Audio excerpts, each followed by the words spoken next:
Major economies in the world have been strengthened due to their small and medium enterprise activities. The world we live in today sees a division of power due to those. The definition of this sector differs from one country to another based on the scale of their economies. What we consider to be big companies in one nation does not apply to another, and this is where the differentiation applies. In order to secure healthy economic activity, many incentives have to be incorporated, as well as an educational system that embeds such a culture, leading to a healthy economic growth. The small and medium companies are major employers and need to be secured for growth and for expansion. Good evening. You're watching the Business Insider here on Nile TV International. I'm Ayman Salah. Our program tackles events affecting economies and business, and we aim to bring you the inside story.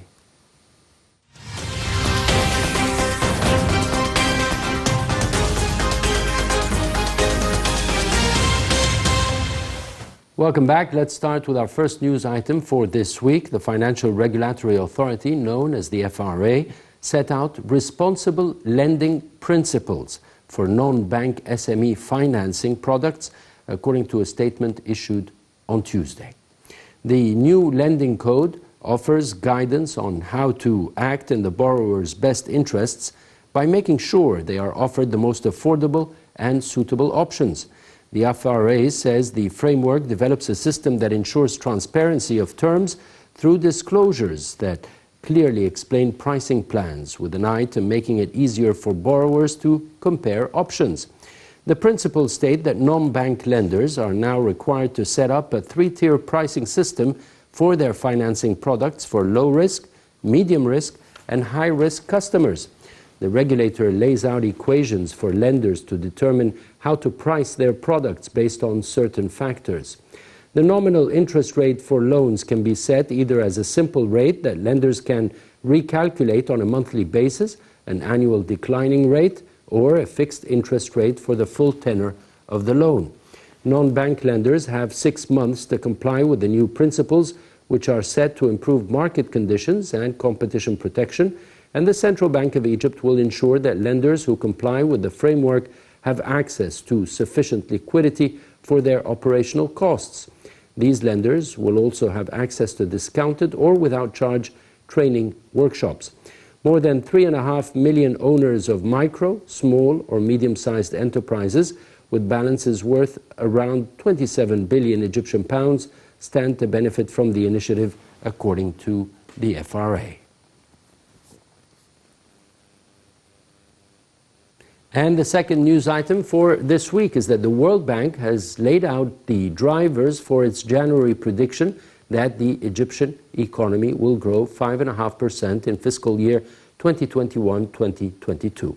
It said a gradual return of tourists, continued growth in the technology sector, an uptick in gas extractives, and expansion in the construction and real estate sectors will all support an expansion of aggregate demand. In its latest Egypt Economic Monitor, it added that Egypt is expected to revert to its pre-pandemic growth path over the forecast horizon and continue to push ahead with fiscal consolidation. According to the report, policymakers will need to continue with structural reforms and attract private investment if it is to maintain the same growth trajectory in the coming years.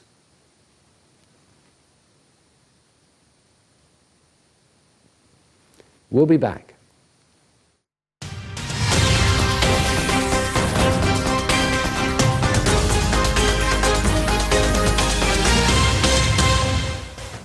Welcome back to the Business Insider. Tonight I am joined by Ms. Tasneem Alwi. She is an economic expert, and she's an expert in the small and medium enterprise sector, which is a very important sector nowadays here in Egypt, with the ongoing plans to expand the outreach of this sector. Let's, first of all, I welcome Ms. Tasneem Alwi with us here on the show tonight. We'll start with our report, and then we'll resume our discussion. We'll be back.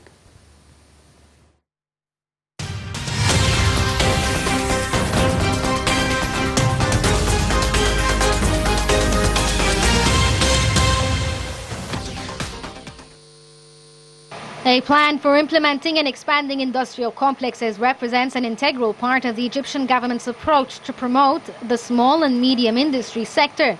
A presidential initiative for youth employment is seen as a development solution to stimulate investments and secure jobs and boost local manufacturing.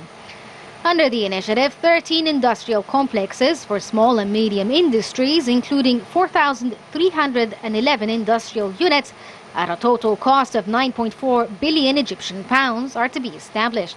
In 2021, 7 industrial complexes accommodating 1,751 industrial units have been offered in several governorates, while 6 are due this month in Qina, Asyut, Aswan, Fayoum and Bahira governorates in various fields.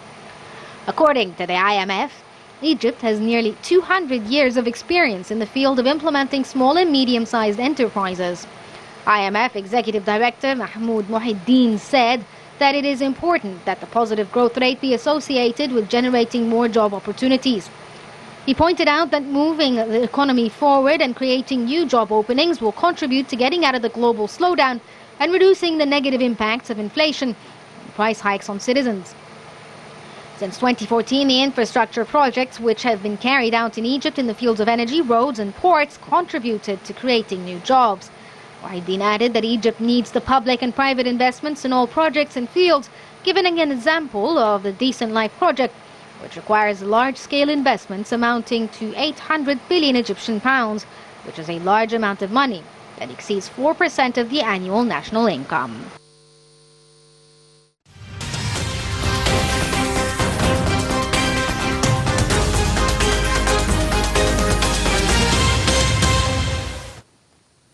Welcome back. Once again, I welcome Ms. Tasneem Alwi, an economic expert specialized in small and medium enterprises. Once again, a pleasure to host you here on the Business Insider.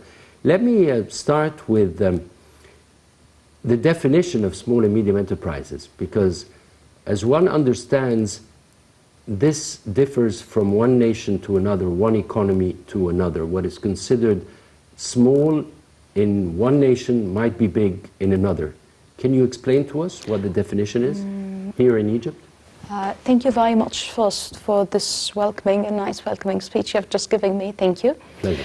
Allow me first to state that the definition of SMEs all over the world is different. It depends on, some countries depend on number of employees they have, others about the annual turnover, and sometimes it's about the establishment itself.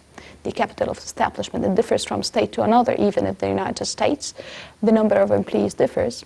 Despite the fact that according to the Egyptian economy or the Egyptian law that has been established, it states that the small medium enterprises, this was the law issued number 152 for 2020, it take into consideration actually the registered enterprise or the annual turnover. For the micro, it's 1 million. For the medium, it's from 1 million to 50 million, and the small, sorry, it's 1 to 50 million, and the medium, it goes to 200 million. And it took into consideration too the employment, number of employees. Actually, what's being taken into consideration, that the definition of SMEs is always essential, and the need of it made all the countries have arose this definition. For example, the rising economies have to take care of this concept very well and to take it into consideration, despite the fact that developed countries, for example, South Korea, they have huge and large companies like Samsung, LG, and so on. 80% of the employment rate, it goes for the SMEs. Right. Let me, before going into examples, so what is considered here as medium, you said up to 200 million. When you convert that to dollars, of course, this doesn't even amount to small in other economies. That's totally true. So basically it differs based on the country and its economy. Totally true, yes, sir. Okay, so now you're giving us an example of a country that relied on small and medium enterprises in its growth, and here you're talking about South Korea. Yes, one of the leading countries and developed countries. Allow me first to state what happened in Egypt. In 2017, There was an agency for development. It was called MISMEDA, Medium Small Enterprises Development Agency. This had been established according to 947. This is the decree. It's a Prime Minister decree. Issued this MISMEDA entity, and it was to replace the social fund.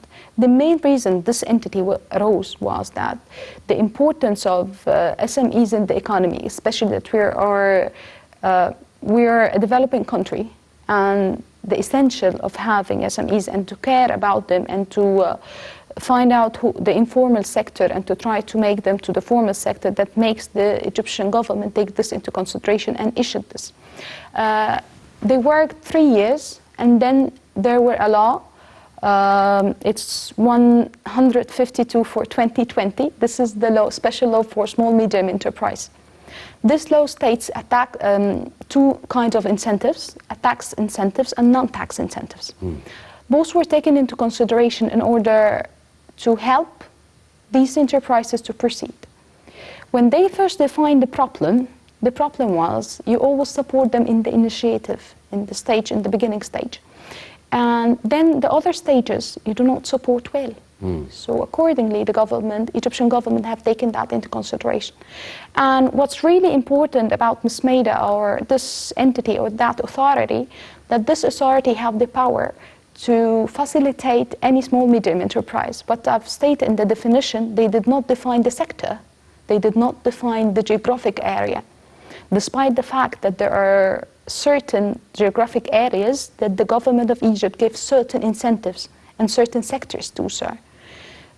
According to the need of the Egyptian economy, when the Egyptian government is stating its strategy, it's always state the two things for development. The first thing is the geographical and the sectoral. It have to be both taken into consideration. MISMEDA have made this. Actually, MISMEDA have cooperation with 33 different branches. It have 1,600 banks, branches of banks, bank branches. They're all of them supporting them.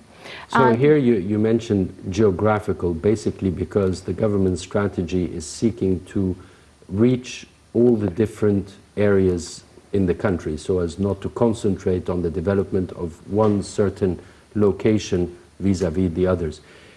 We'll get into that, to the Egypt projects to promote the small and medium enterprises. But you mentioned South Korea as an example, a success story. What other success stories, what other success economies rely on SMEs? China. If you call about China, actually, I've heard the small introduction you've talked about the complexes and you neglect the clusters.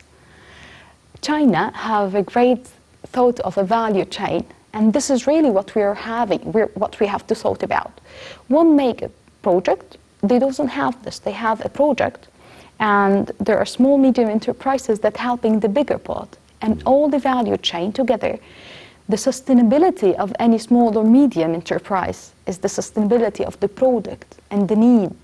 One of the main issues they're facing, not only the finance, even if the government support was financed, a government cannot support with the sustainability of the product. So the only way to keep this sustained is to have one mega project who can easily make a marketing strategy, exit plan, when the market is saturated, it can easily export, it have branches, and what we call a fixed bond company. And thus, this fixed bond companies take from the small, medium enterprises. So these enterprises have a very technical part, and they're doing it very well. So accordingly, they reach the economics of scale. So they can proceed, they can expand. So first, you identify the need. Yes, sir. Right? Yes. Then you set up the major project, and you set up the value chain, the suppliers around it. Yes. Right.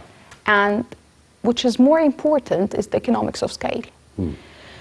In order to proceed with this, one of the major problems that the small enterprises face sometimes is that they cannot produce a very huge amount of production. Thus, they cannot proceed. They cannot, what we call in the market, they cannot They cannot rely on themselves, Rely if on you will, themselves, in order yes. to grow. Yes, that's perfectly what I can. They cannot competable. They cannot be competable enough due to Without the big company that they were founded to supply. yes, Right. because the cost of the product would be high, and not only the And cost they of don't have the capacity to market, export, and grow. That's it. That's it. And even they cannot know the know-how, the intellectual property right. They cannot see the HS code, for example. In order to export, there are certain criteria that you have to match, and this is internationally. The multinational corporation, they have certain standards that they can transfer the knowledge, and this is really essential. And this is not only in the industrial sector or agriculture whatsoever, it's in all, even the tourism sector. Right. The way the culture, they orient everything is really embedded in this. Okay, so South Korea is a success story relying on SMEs. China is a success story relying on SMEs. USA, America, London, Britain, Great Britain, Japan. Of course, Japan is one of the leading countries in that part. And not only that, in Japan, they're having, the government there is making an initiative or something that the research have to be adopted by, they have what we call research and development. So the research have to be adopted by the companies.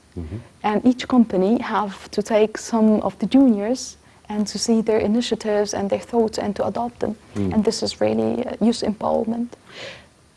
So when you talk about SMEs, how important is it to economies? Despite the fact about the empowerment, as for any economy, despite, even if it's developed or developing or undeveloped or whatsoever, an economy in order to develop, it have to have certain empowerment and certain employment rate. The employment rate due to the gross rate of population, yes sir, that's the right word, thank you. And no government will know how to absorb the number of people now. It's really hard for any government. I cannot imagine any government all over the world that can absorb the number of... That can create job opportunities to accommodate the growth in the population rate. So basically what you're saying is that small and medium enterprises are essential providers of employment opportunities. Yes, sir. And also the social capabilities and the income itself. In order to increase the income for any person, this is the only way to have their enterprise. And to social stability, this is part. When the Egyptian government and the presidential initiative of the youth employment, this was after what we have suffered from, by the way, what happened in 2011 and 2013. Revolutions, yes, 2011 and 13. This have created an unemployment rate and showed us the poverty. And the only way, or the only passage to go through it was to empower these people and to get them employed. So, as per what have stated that Egypt have created 13 different industrial clusters, there is a great difference between a complex and a cluster. Explain that to us. Okay. A complex means different industries in the same industrial area or cluster or zone, part. The cluster means all the areas work in a certain sector. For example, Rubaiki, it all works in leather. Damietta works in furniture. For furniture, and also we have in Alexandria a certain place for plastic. So these are called clusters. Clusters are easier for other things. While doing so and empowering the SMEs, you must not neglect the globe or the environment impact assessment. So the waste recycling and the waste management is both of them are easier, okay? But it's much easier to do it in a cluster. In a specialized area. Yes. So when you're talking about plastic and everybody's working in plastic, then you can utilize the waste of the plastic. At least you know how to get rid of it well, how to reuse it well, to make a waste management. Right. Despite the fact in in complexes, maybe we have a better waste management, which has occurred because there are different industries. But what comes up from this industry could go to another industry to be a raw material. They can complement each other. Yes, they can complement each other's, and then we have a zero waste management. And as we are going to COP27, and all the governments all over the world are taking care of the environment, this must be taken into consideration. Economic parks is a part that the Egyptian government is taking a huge step toward it. And the thought of how to take care of the environment itself was the core point when creating law number 15, 2017 for the simplification of industrial licensing. The law itself was all of it was just for the environmental impact assessment. It's a way to ease the investment itself.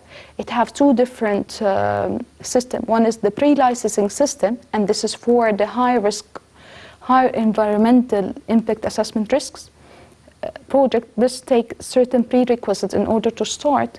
And on the other hand, we have the simplification or notification system, which is the low risk project. If you have a low-risk project, you can just go and plug and play. And this is the core point that the Egyptian government have taken into consideration finally, that the investment is essential, and what is essential is just, and the core point of the government is just to surveillance, not to intrude. To monitor yes, and regulate.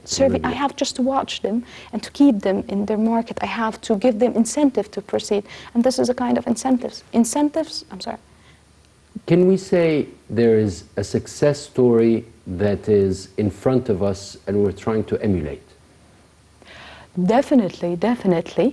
For example, the SMEs laws, this was not taken out of the blue. This was they took into consideration the best practice all over the world, right. And then they take into consideration the social impact, and then they develop this. Based on previous experiences, yes, sir. In other parts of the world? Yes, definitely. The Egyptian government, there is something called regulatory impact assessment. This is a methodology that's being embedded by the Egyptian government nowadays.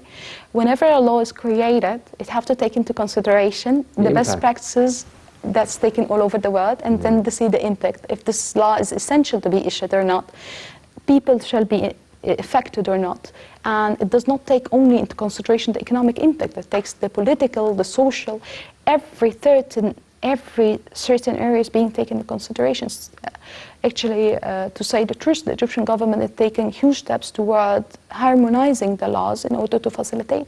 Because a kind of facilitating or making an environment easier for the SMEs is simplification of procedures. Simplification of procedures, and here would be the question, how is the government going about promoting SMEs? So simplification of procedures is one. What are the other allow me to say 3 points. First of all, simplification of procedures is essential. Why? Because one of the main obstacles that's always facing any investor all over Egypt, or all over the governorates, is the licensing? Yes, definitely, sir. But the bureaucratic way of going to certain entity or authority requesting certain papers, and these papers you have to return back, and so on. Ms. Maida law have gave it the right and the power to issue a license for 1 year for informal sectors in order to comply, and sometimes they give it for 5 years, and it gives the right and the protection from any other entities, any legal obligations if they're not doing work. They just tell them, leave them work, and then we will proceed with them. And this is really essential. Protecting them is one of the main essential things that the government of Egypt have to do. Here you're talking about protecting new initiatives, new projects, or you're talking about protecting those who are working in the informal sector, and you're trying to formalize them and lure them into the formal sector?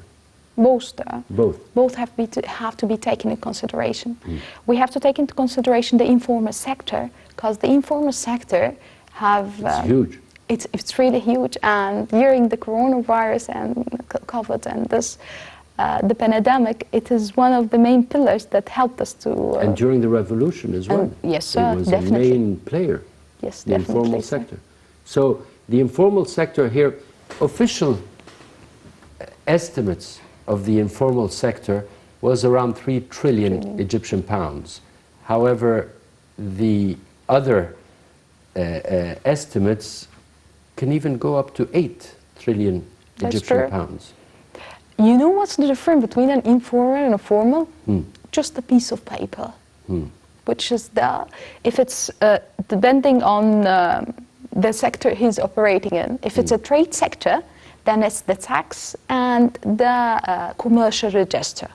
Okay, and it goes also for, by the way, for the tourism sector, just the taxation and a simple register. In the industrial sector, it's just the licensing and the industrial register, 2 papers. But it's very simple. But due to the fact that if the government in the past, before the law, before 152, law number 152 for 2020, if you were informal and found out that, I would just let you pay the taxes you did not pay, and there would be sanctions. No, according to this law, if you came and just say, I am operating, help me, we just, despite of, no, we don't need this. We just need you to proceed, we need you to be here with us, among us, and we see you, we need to help you. Will you provide assistance? Yes, of course, they do provide assistance. And this is not only the role of Ms. Maida, this is the role of all other entities. For example, I've heard your kind self talking about the FRA that was making 0.03 for Ms. Maida and the finances support. Can you imagine that 0.03 from the Egyptian budget goes to them as a way of subsidy for the Ms. Maida? So it's a huge entity, it's having a huge power and a huge resources. And it gives not only the simplification of procedures we just mentioned, it gives a non-tax incentives and a tax incentives. Regarding non-tax incentives, it have a land allocation to investment for a significantly discount fee, a cost of supplying it, and total or partial exemption from interest or payment delays. Exemption from financial guarantee is amended that at least 20% of the government commercial transaction be contracted to medium-sized enterprises, and this is according to Law 5, by the way. The way the government is, the way the government is now looking at SMEs and the way the government is initiating these initiatives and enterprises and supporting them is really unique. It's the first time that you does not only tell them, I'm giving you a tax, they have a tax exemption, by the way, they have a flat rate for a small medium. So a flat rate of tax in that, they have a duty-free stuff. They have a 5-year exemption of a stamp tax, exemption from taxes and fees imposed on land registration. And financing at discounted rates? That's perfect. And this is, Ms. Maida have 2 parts, have a financial assistance and a non-financial assistance. A non-financial is certainly for the assisting in incentives, and the financing is that essential too. They give loans for a very low rate, by the way, and still going on the 3%, 3.5%? I think yes, and what's better than this is not only that they're giving a low rate. Sometimes when you go to small, medium enterprises, you found out that the banks request huge papers and huge requirements in order to proceed. And this is true. A bank must take care of their money, secure the lender's money. That's true. But when a government is doing that, it's really different. When a government gives you, even, allow me to say, the Industrial Development Authority have made the land for industrial clusters. They have given, in the past, they used to sell it. Now they can give you a better thing, which is rent. You can simply rent. Or lease. Or lease, yes, sir. Which is unique for me. All right. What are the major projects and initiatives to promote small and medium enterprises? If you were to just identify a few projects that are ongoing, because as we know, there are 5 or 6 areas that are to be provided or offered during this month. So how many are they within the initiative, and how many have been offered, and how many remain? One of the main things that we offered, the Egyptian, I'm sorry, I'm not part of it. One of the main things that the Egyptian government have offered is the industrial clusters. They have issued 13 different industrial clusters in different governorates all over Egypt. and these clusters were just given to youth empowerment.